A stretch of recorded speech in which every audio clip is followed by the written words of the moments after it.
ใครที่มีสนุกกดปิดไมค์ให้เจมส์หน่อยน้อยหนึงเนาะคนน่ะใครมีสนุกกดปิดไมค์ให้หน่อยหนึงก็ได้เนาะได้ยินเจมส์บ่คนนั้นเนี่ยมีคนได้ยินใครบ่สัญญาได้ยินได้โอเคแต่ว่ามัน ปิด มี ไม้ สนุก แต่ปิดไม้แต่เสียงดังบ่ได้ยินแม่นๆใครมีสนุกกดปิดไมค์ให้หน่อยโอเคคนน่ะมาคนสมมุติก็ใครที่จะเซ็นนำเด้อคนเด้อเจมส์บอกเลยเนาะความเสี่ยงสูงเนาะและใครที่รู้สึกว่าตลาดมันเริ่มเข้าบ่ได้หรือว่าตัวเองยังรับบ่ได้ค่อยจะเบิ่งเป็นกรณีศึกษาก็ได้เนาะก็บ่เป็นหยังทีนี้ทั้งนั้นเนาะทุกการลงทุนมีความเสี่ยงใครจะเทรดนำก็ต้องบริหารพอร์ตตัวเองให้มันได้เด้อเนาะเด้ออันนี้เจมส์ย้ำให้สักคนย้ำให้เด้อคือในเฮานี่บ่ได้พามาหาเงินเด้อเนาะเด้อมาเทรดหรือว่ามาแชร์แนวทางในการเข้าเด้อแนวทางนี่แหละเราเกี่ยวกับการเทรดนะโอเคครับน้องมื้อนี้จะเอางบมา100พุ่นเนาะงบ100อัพเลยบ่เอาหลายเนาะบ่เอาหลายกำไร 30% เด้อเนาะเด้อกำไร 30%ยังมีสิ่งรบกวนอยู่จ้ะเนาะเดี๋ยวเฮาจะเทรดทองคำเนาะเทรดทองคำเด้อเทรดทองคำนี่แหละสนใจจะเทรดทองคำเลยเทรดทองคำเปิดใหม่ปิดใหม่เลย โอเคครับน้องปิดไมค์ให้นี่เด้อไอ้น้องปิดไมค์ให้เจมส์หน่อย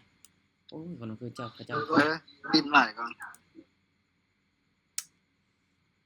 คนโอเคคนน้องให้กรุณาให้ความร่วมมือนำกันเด้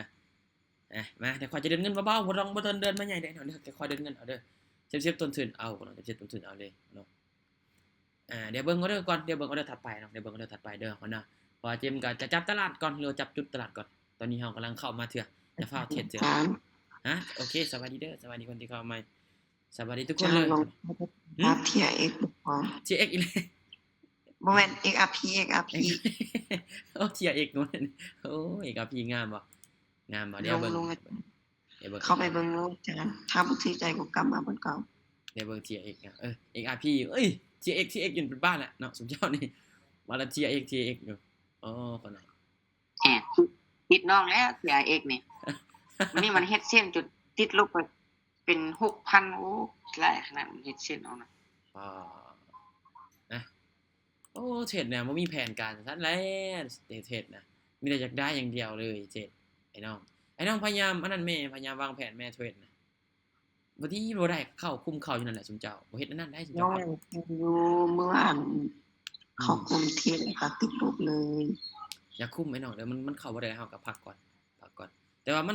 นแบบเฮามาเล่นกับความรู้สึกเขาแน่นะสมเจ้าเดี๋ยวเบิ่งก่อนเดี๋ยวเบิ่งกราฟก่อนเด้อก็มีแต่ว่าปรับปรุงเป็นบทเรียนเด้อเด้อปรับปรุงเป็นบทเรียนเอาเนาะโอ้เนาะมาเดี๋ยวเขาจะเทรด BNB เด้อเดี๋ยวเขาจะเทรด BNB เอาโอเคเนาะในกราฟ BNB เด้อเนาะกราฟ BNB เหรียญ BNB ได้กำไรจักเหรียญอาจารย์นี่บ่59มื้อนี้59เหรียญเช่นนะก็ได้เสียอยู่เด้อ59เหรียญมาในรอบนี้นี่กำไรค่อยจะเอา 30% เด้อของต้นทุนเนาะจะค่อยจะบริหารเงินเอา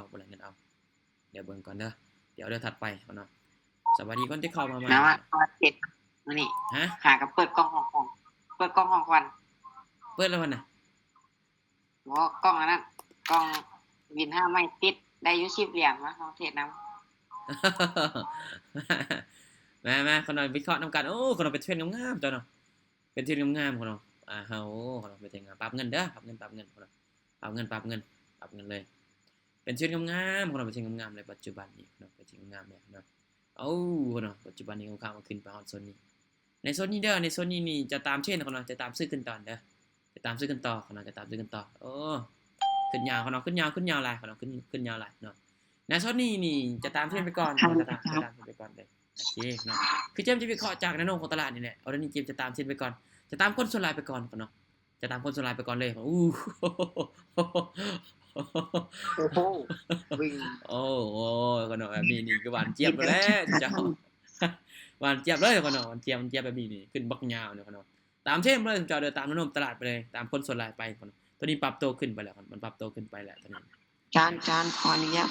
โอเคคนเนาะงามมาแม่แรกเฮากำลังวินเสียงกลิ้งเอิ้นเสียงกลิ้งมาแล้วได้มั้ยนี่เอิ้นเสียงโดดซับมากเนาะไม้นี่บ่ได้ไปนะไม้นี่บ่ได้ไปโอเคกราฟของ BNB เด้อกราฟ BNB เด้อเนาะเด้อกราฟ BNB เด้อกราฟ BNB ในโซนนี้โอเคในโซนนี้จะตามซื้อขึ้นต่อคนเนาะจะตามซื้อขึ้นต่อเด้อคนเนาะสาเหตุที่เจมได้กดซื้อคนเนาะง่ายๆคนเนาะเจมเช่นนะเจมจะตามแนวโน้มแล้วตามคนส่วนหลายคนเนาะ% R ก็ยังลิ้นในโซนนี้ทั่วนี่ลิ้นในโซนบริเวณด้านเทิงนี้คนเนาะบริเวณด้านเทิงนี้นะ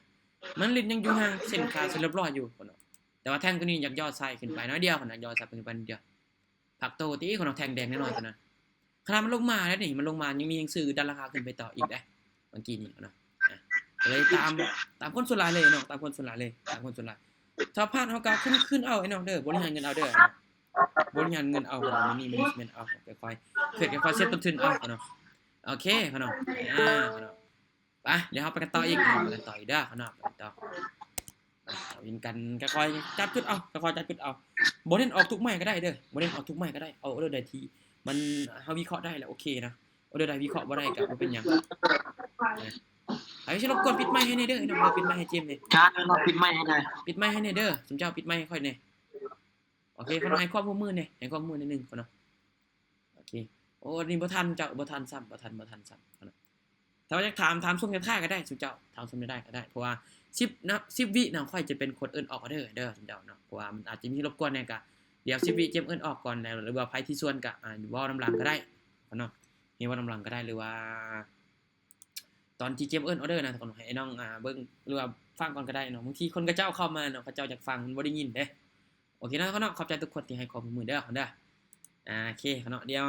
จะวิเคราะห์ตลาดไปพร้อมๆกันก็ออก2ไม้เนาะขึ้นไปเคลียร์ต่ออีกเนาะโอ้ขึ้นไปเคลียร์ต่อลงแดงตัวนี้ยาวปื๊ดเนาะขึ้นไปเคลียร์ต่ออีกเนาะหลังจากที่สังเกตเบิ่งในแท่งตัวนี้ก็โอ้แห่งสื่อของเขามาหลายเลยของเขามาหลายเลยเนาะเห็นไปวันนี้ก็ตามฐานอยู่นิดนึงตามฐานอยู่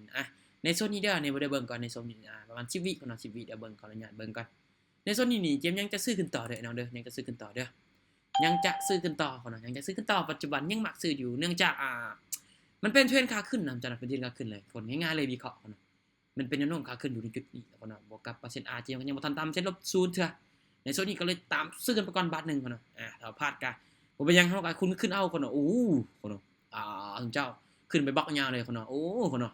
โอ้คนเนาะโอ้ยได้กินงามเลยเจ้าเนาะกินเต็มเลยคนเนาะกินเต็มเลยที่แบบนี้นี่คนเนาะคนเนาะเว่าได้สมเจ้าเนาะบางที1วิดิลงมานี่โอ้พอดีเรียบร้อยแล้วเฮานี่นั่นพอแต่ว่าคนเนาะอยากจะใส่นิดนึง ยอมนำสัญญาณอาจารย์3วิสุดท้ายยังซื้อบ่ทัน บ่ทันบ่บ่ทันบ่นี่สัญญาณเจมซ่าแห้งเนื่องจากเก็บอัดจอไว้นี่นะคนเนาะขออภัยคนขออภัยกับสัญญาณเด้อมาเดี๋ยวไปกันต่ออีกไปกันต่อเด้อเด้อไปกันต่อค่อยๆบริหารเงินเอาค่อยๆบริหารเงินเอาเด้อคนเด้อค่อยๆบริหารเงินเอาในโซนนี้ลงมาแล้วปัจจุบันยังลงมาต่อในจุดนี้ลงมาต่อโอ้คนเนาะนี่จื้อเด้อจื้อคนเนาะทันบ่จื้อคนเนาะจื้อโอ้คนเนาะสัญญาณค่อยซ่าแห้งเจ้าสัญญาณค่อยซ่าแห้งคนเนาะสัญญาณค่อยซ่าเลยปัจจุบันคนเนาะบ่เซ็นยังลิ้นในโซนทึ่งนี่นะสมเจ้านะในโซนนี้นะในโซนนี้ยังลิ้นในโซน กูบ่ทันเจ้ากูบ่ทัน บ่ทันบ่โอ้คนเนาะสัญญาณเจมซ่าเนี่ยคนเนาะสัญญาณเจมซ่าเนี่ยเมื่อกี้นี่เปอร์เซ็นต์ลิ้นในโซนทึ่งคนเนาะลิ้นในโซนทึ่ง ไม่อาจารย์ไม่นี่ไปบ่ทันโอ้ โอเค แม่ ดี แม่ แล้ว จ้ะ คนเนาะ ช่วงนี้ฝนตกนะ โอเค สัญญาณบ่ค่อยดี ดีแล้วบ่ทันก็มีแต่บางทีเฮามาลงมาได้ตอนนี้เนาะโอเคเนาะอันนี้พลาดเนาะพลาดเด้อเนาะเด้ออันนี้พลาดเด้อพลาดแล้วลงมา2แดงแล้วปัจจุบันนี้ลงมา2แดงแล้วจะขึ้นไปต่ออีกแล้วนี่เนาะลงมา2แดงนี่จะขึ้นไปต่ออีกแล้วสมเจ้าลงมา2แดงนี่จะขึ้นไปต่ออีกแล้วแน่โอเคปรับเงินเด้อโอ้แต่ลงมาเว้ยลงมาต่อลงมาต่อ3แดงโอเคเนาะในโซนนี้เด้อในโซนนี้มีตามขายเด้อเนาะเด้อตามขายเด้อคนเนาะตามขายเด้ออุ้ยคนเนาะอย่าพาแม่ลูกคนเนาะเมื่อกี้นี่เมื่อกี้นี่เจี๊ยบกดขายคนเนาะเนื่องจากแห้งขายหรือว่าแท่งโตเฮาวิเคราะห์เมื่อกี้ค่อนข้างว่ารุดกรอบมันทะลุลงมาได้เมื่อกี้ได้เส้นเปอร์เซ็นต์ R เมื่อกี้มันรุดกรอบจากเส้น40ลงมาเมื่อกี้นี่สมเจ้ามันรุดลงมาเมื่อกี้นี่ก็เลยขอตามขายไปก่อนเนาะขอตามขายไปก่อนเนาะแต่ว่าส่งท้ายจะมีการโอเคส่วนบ่มาเนาะมาวิเคราะห์ไปเลยวิเคราะห์ตามบทเรียนของตัวเองจ้ะวิเคราะห์ตามบทเรียนของตัวเองเลยเนาะเพราะว่าเมื่อกี้ดีมันลดลงมานิดนึงแต่มันขึ้นไปขึ้นตัวน้อยเดียวมันขึ้นไปมาเบิ่งมันจะลงมาเก็บใส่ให้เอาได้บอกส่งท้ายเด้อโอเคครับเนาะได้อยู่คนได้อยู่คนเนาะมาเดี๋ยวเฮาไปกันต่อไอ้น้องเดี๋ยวไปกันต่อเด้อไปกันต่อเนาะไปกันต่อลงมาแต่สีแดงเนาะสีแดงแล้วขึ้นไปต่อเลยคนปัจจุบันนี้ลงมาแล้วขึ้นไปต่อมากลับมาเดินเงินปกติเลยเนาะเดินเงินปกติเลยเด้อเนาะ สุดยอดอาจารย์ เงินปกติเลยเนาะเก่ง วิเคราะห์นำกันใหม่เนาะโอเคเนาะในโซนนี้นี่จะตามซื้อเด้อคนเราจะตามซื้อเด้อตามซื้อเด้อสมจอยเด้อตามซื้อตัวคนเนาะตามซื้อขึ้นไปต่อจุดนี้โอ้คนเปอร์เซ็นต์ตัดขึ้นไปงามขนาดเลยคนเนาะตัดขึ้นไปงามขนาด แต่ข้างมันจะใกล้เนี่ยจะใกล้ฐานที่เป็นแนวต้านในด้านถึกนั่นพ่อน้องเปอร์เซ็นต์ R ตอนนี้ก็จึ้งอยู่เส้นลบ0อยู่จุดนี้โอ้พ่อน้องขึ้นไปแล้วขึ้นไปตามเส้นสีเขียวนั่นบ่ที่เขาได้ตีไว้พ่อน้องตีไว้เบิ่งมันจะขึ้นไปฮอดนั่นบ่พ่อน้องตอนนี้มันต่ำแต่น้อยเดียวมันต่ำแต่อยู่ราคาลงมาให้พ่อน้องอยู่ราคาลงมาพ่อน้องแต่แห่งซื้อนี่ยังค้ำราคาไว้อยู่เจ้ายังค้ำราคาอยู่เด้อยังค้ำราคาเอาอยู่บ่นี่ก็ลูกนี่ก็เด้อได้บ่โอเคพ่อน้องพ่อน้องโอ้พ่อน้องกินงามพ่อน้องกินงามเลยหอมนี่โอ้พ่อน้องงบข่อยหนัง100งบข่อย100ได้งบข่อย100มื้อนี้ก็เทรดแต่กำไรข่อย อาจารย์ว่าโอเคนะเสียวลงมาแห้งเลยอาจารย์ โอเคพ่อน้องก็เทรดมื้อนี้พลาดไม่เดียวสมเจ้าเนาะพลาดไม่เดียวอ๋อคนเฮาออกจากไม้สมเจ้าออกจากไม้ว่ะเมื่อกี้นี้เดี๋ยวค่อยเบิ่งกำไรก่อนเด้อเฮาออกจากไม้เฮาออกเด้อ1 2 3 4 5 6คน6ไม้วินกัน6ไม้พ่อน้องพลาดแต่ไม้เดียวก่อนพลาดไม่เดียวโอ้พ่อน้องส่วนเฮานี่เฮาก็ตึงแบบบ่เกรงใจพ่อน้องตึงแบบบ่เกรงใจพาเลยสมเจ้า น้องเสียดายแต่อาจารย์สัญญาณน้องมันช้าสัญญาณโตซ่าว่ะ แม่นอันนั้นวิเคราะห์อันนั้นถือเบิดแต่ว่าถือนำอาจารย์เบิดแต่ว่าถ้าสิตามอาจารย์ก็วิน 2-3 ไม้แหละที่กดบ่ได้นะออกบ่ทันมันสัญญาณซ่าเนาะสัญญาณซ่า มัน อาก ด จาร บ่ ย์อา ได้ จารย์ ปกติ2วิกดได้อันนี้3วิกดบ่ได้ สามีกดบ่ได้สัญญาณซ่าแห้งเนาะเสียดายกันพ่อน้องเสียดาย อาจารย์ อาจารย์ฮะ บ่อยู่อาจารย์ 4ไม้แล้ว คือ4 เจมน่ะเจมเทศน่ะกำไรเจมเอาบ่ได้หลายเด้อคุณเจ้าเจมเทศน่ะเจมเอากำไรบ่ได้หลายได้เจมเอากำไรนี่เจมพยายามเก็บต่ำๆไว้พยายามเก็บต่ำๆไว้เพื่อขนาดเจมตั้งเป้าตรงนี้ก็ยังคิดว่ามันสูงอะไรแต่ว่าก็พอที่จะเฮ็ดได้อยู่แต่ว่าตลาดปัจจุบันนี่น่ะมันเป็นใจเฮาพ่อเนาะหรือว่าค่อยจับจุดได้พ่อเนาะเพราะในช่วงที่ค่อยเข้ามันเป็นเทรนด์เป็นปรับตัวกันขาขึ้นนะมันปรับตัวกันขาขึ้นงานพ่อเนาะพอดีในโซนนั้นเฮาก็ตามคนส่วนหลายเลยเนาะเด้อเวลามันเป็นเทรนขาขึ้นหรือเป็นเทรนขาลงเนาะพ่อเนาะถึงจะมีแท่งแดงเข้ามาถึงจะมีช่วงนั้นเป็นเทรนขาขึ้นถึงจะมีแห้งขายเข้ามาก็ตามพ่อเนาะตามซื้อรอบก่อนตามซื้อขึ้นไปเลยพ่อเนาะแต่เฮาก็ต้องเบิ่งจังหวะนำแต่ถ้ามีโอกาสที่มันจะปิดเขียวหลายกว่าพ่อเนาะทำเป็นเทรนขาขึ้นนะค่อยมั่นใจเลยพ่อเนาะมีโอกาสที่มันจะวินหลายกว่าพลาดอีกพ่อเนาะถึงมันจะลงมาต่อไม่มีโอกาสที่มันจะดันราคาขึ้นนะเพราะว่าคนส่วนหลายมันไปทางนั้นนะสุดเจ้ามันไปทางนั้นแล้วมันดันขึ้นได้ค่อยเคยแล้วพ่อเนาะค่อยเคยแล้วในจุดนั้นนี่มันลงมาบักกะหลายนึง11 12แท่งนะ11 12แท่งพ่อเนาะมันลงมาเขียวนะมันขึ้นไปนะโอ้พ่อเนาะเจมบางทีเจมเทศน่ะเจมไปชวนเทศมันได้พ่อเนาะเจมไปชวนเทศมันตอนนั้นมีไอ้น้องคนเข้ามีตติ้งน้ำค่อยเขาชื่อค่อยเทศตอนนั้นค่อยชวนเทศเจ้าค่อยชวนเทศโอ้ขึ้นไป12แท่งแซง11แท่งเขียวแต่แซงที่12เป็นแท่งแดงมันลงมาโอ้ยพ่อเนาะตายนี่แหละพ่อเนาะขนาดมันลงมาแล้วมันยังดันละฮะมันจะได้ต่อ ถ้าเฮาวิน5ไม้ติดแล้วเฮาได้โบนัส5ไม้ติดบ่วิน5ไม้นะ แต่ข้ามเวลาบ่ข้ามเวลาติคันข้ามเวลาบ่ได้เด้อคันข้ามเวลาน่าจะบ่ได้ติคันข้ามเวลาน่าจะบ่ได้แล้วก็ออกใหม่เป็นใหม่ละ10เหรียญขึ้นไป อาจารย์อาจารย์เศร้าแล้ววะแม่นเจ็บตามเป้าแล้วแม่จำกำไร 30% เจ็บเอากำไร 30% น้องก็ได้ตามเป้าแล้วน้องก็ได้ตามเป้าแล้ว กำไรตามเป้าโอ้บวกเท่าไหร่มื้อนี้บอกเท่าไหร่มื้อนี้ตึง มื้อนี้ถอน3แสนถอน4แสนมื้อนี้น่ะ เอ้าเก่งหลาย3เทื่อสมเสย3เทื่อครับบ่แม่นล้านปลายเลยบ่เนาะ3เทื่อน่ะตึงพอเนาะมีหยังจะ จัด ฮะ เดี๋ยวน้อง จะได้ เดี๋ยวจะมาถอนอีก ตึงแฮง โอ้มันนี่ขาดบ่พลาดเลยเนาะ โอเคก่อนมีหยังถามเขาบ่สนใจว่าหยังกินอีก อาจารย์5นาทีอธิบายต่อเลยอาจารย์ คือเช่นน่ะเฮากับคือเมื่อกี้นี้เจ๊ว่าเรื่องแนวโน้มของตลาดเนาะแต่แนวโน้มของตลาดมันก็ประมาณนี้แหละมันเคลื่อนที่ไปตามคนส่วนหลายจังเจ้ามันอาจจะพักโตอยู่แท่ง2แท่งก่อนแล้วมันก็ขึ้นไปต่อถ้าว่าเฮาถ้ามีโอกาสที่มันจะขึ้นต่อค่อนข้างเวลาก่อนนอกจากที่มันบ่ติดฐานที่มันหลายโพดนะแล้วเกินไปถ้าติดฐานหลายเกินไปนี่คนก็มีโอกาสที่จะสวิงกันแต่ในช่วงตลาดเฮาเข้านี่โอ้กับคนกำไรค่อยงามขนาดเทรด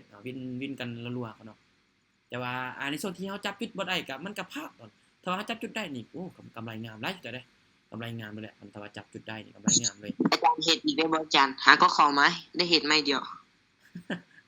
พอแล้วยี่ห้อ9:00 9:30เจมก็จะขึ้นอีก เอา9 โมงครึ่งอันนี้เจมขึ้นมาเจมแทนเทเดอร์เพชร เน็ตประเทศลาวโคตรซ่าเงินกลับนอร์เวย์วะมันจ้าออกมาทันจักออเดอร์ ไปเอาอินญี่ปุ่นสิวะ ไปเอาอินญี่ปุ่นบ่ป่า น้องออกทันนำไป2เดือนมาที่เรือบ่ทันเลยเนี่ยเมษา โอ้โล8โอ้ต่อตึงฝีฝ่ายก็มาว่าสมเจ้า ได้ออกสีไหม ดีแล้วเนี่ยก็ได้กำไรแล้วก็พักผ่อนมันก็ได้คือเจมนี่ก็ได้กำไรเจมก็พักผ่อน